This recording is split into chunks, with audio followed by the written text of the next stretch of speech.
اعوذ باللہ من الشیطان الرجیم بسم اللہ الرحمن الرحیم وبہ نستعین وہو خیر ناصر و معین۔ مومنین کرام السلام علیکم ورحمۃ اللہ وبرکاتہ۔ مومنین کرام، میں گناہ جو زبان سے ہو جاتے ہیں ان کے بارے میں گفتگو کر رہا تھا۔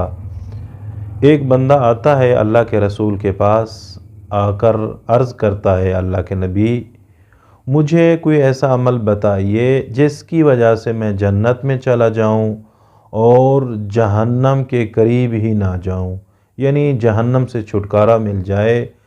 تو یہ ایک بہت لمبی حدیث ہے، تو اللہ کے رسول نے مختصر طور پہ عرض کر رہا ہوں۔ تو اللہ کے رسول نے فرمایا، میں ایک آپ کو ایسا عمل بتاتا ہوں، وہ عمل کر لو تو آپ جنت میں چلے جاؤ گے، جہنم کے قریب بھی نہیں جاؤ گے۔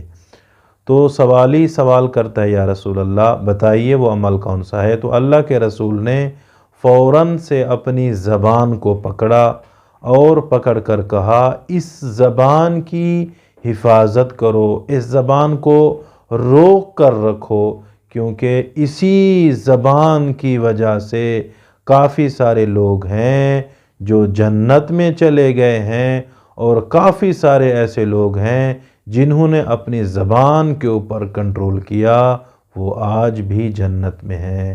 والسلام علیکم ورحمۃ اللہ وبرکاتہ۔